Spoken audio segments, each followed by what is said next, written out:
আপনি কি 12,000 টাকার মধ্যে ভালো ফোন খুঁজছেন, কিন্তু 12,000 টাকার মধ্যে কোনটা ফোন আপনার জন্য বেস্ট হবে সেটা বুঝে উঠতে পারছেন না? তো এই ভিডিওতে আমি আপনাদের 12,000 টাকার মধ্যে কিন্তু বেস্ট 3টা 5G ফোন দেখাবো, যেই ফোনগুলো কিন্তু বাজেটের তুলনায় অনেক অনেক ভালো।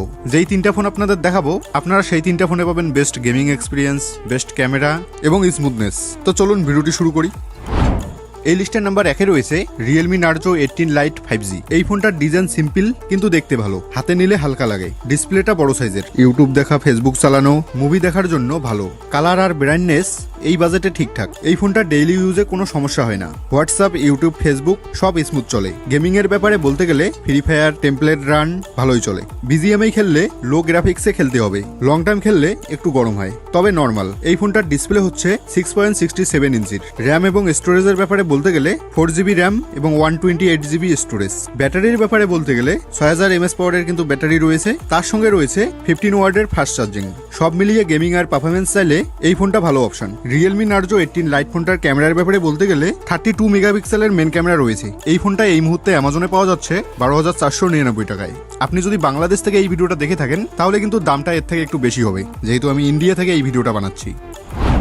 এই লিস্টে নাম্বার 2-এ রয়েছে Vivo T4 Lite 5G। এই ফোনটার ডিজাইন একটু প্রিমিয়াম টাইপের। ভিভো সবসময় লুকের দিকে ভালো ফোকাস করে। ডিসপ্লের কালার বেশ ভালো, ভিডিও আর রিলস দেখতে সুন্দর লাগে। এই ফোনটার গেমিং এক্সপিরিয়েন্সের ব্যাপারে বলতে গেলে ফ্রি ফায়ার ভালো চলে, কিন্তু বিজিএমআই লো সেটিং এ খেলা লাগবে। ক্যামেরার ব্যাপারে বলতে গেলে এই 3টা ফোনের মধ্যে ভিভোর ক্যামেরা একটু ভালো, ডে লাইটে ছবি খুব সুন্দর আসে। এই ফোনটাতে 50 মেগাপিক্সেলের মেন ক্যামেরা রয়েছে। এই ফোনটার ব্যাটারির ব্যাপারে বলতে গেলে 6000 mAh পাওয়ারের ব্যাটারি রয়েছে, তার সঙ্গে সঙ্গে রয়েছে 15 ওয়াটের ফাস্ট চার্জিং।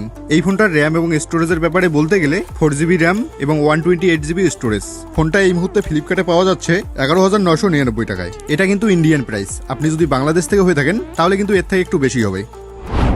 এই লিস্টের নাম্বার 3-এ রয়েছে Redmi A4 5G। এই ফোনটার ডিজাইন সিম্পল। রেডমি সবসময় ইউজার ফ্রেন্ডলি ফোন বানায়। ডিসপ্লে বড়, অনলাইন ক্লাস, ইউটিউব, ফেসবুকের জন্য একদম ঠিকঠাক। এই ফোনটার গেমিং এক্সপিরিয়েন্সের ব্যাপারে বলতে গেলে গেমিং একদম লাইট লেভেল, হেভি গেমারদের জন্য কিন্তু এই ফোনটা না। এই ফোনটার স্টোরেজের ব্যাপারে বলতে গেলে 6GB এবং 128GB স্টোরেজ। এই ফোনটার ক্যামেরার ব্যাপারে বলতে গেলে 50 মেগাপিক্সেলের ডুয়েল ক্যামেরা রয়েছে, এবং ব্যাটারির ব্যাপারে বলতে গেলে 5160 mAh পাওয়ারের কিন্তু ব্যাটারি রয়েছে, তার সঙ্গে রয়েছে 18 ওয়াটের ফাস্ট চার্জিং। এই ফোনটা এই মুহূর্তে অ্যামাজনে পাওয়া যাচ্ছে 10,999 টাকায়, মানে 11,000 টাকায়। এই ছিল 12,000 টাকার মধ্যে বাজারের সেরা 3টি ফোন। আপনারা কেউ যদি এই ফোনগুলো ইউজ করে থাকেন তাহলে কিন্তু এই ভিডিওটাতে কমেন্ট করে জানান ফোনগুলো কেমন পারফরমেন্স দেয়। তাহলে কি হবে, যারা যারা এই ফোনগুলো পারচেস করবেন জন্য আমার এই ভিডিওটা দেখছেন তারা কিন্তু একটা সঠিক ফিডব্যাক পাবে। এবং এই ভিডিওতে যেই 3টা ফোন আপনাদের দেখালাম, এই 3টা ফোনের মধ্যে আপনারা পারচেস করবেন কি করবেন না সেটা কিন্তু আপনাদের একদম ব্যক্তিগত মতামত। সো আশা করি ভিডিওটি আপনাদের ভালো লেগেছে। ভিডিওটি ভালো লাগলে ভিডিওটিতে একটি লাইক করে দিও, এবং এইরকম রিভিউ ভিডিও দেখার জন্য চ্যানেলটিকে সাবস্ক্রাইব করে রাখতে পারো। সো দেখা হচ্ছে নেক্সট ভিডিওতে। ততক্ষণ সবাই ভালো থাকবেন। Bye bye.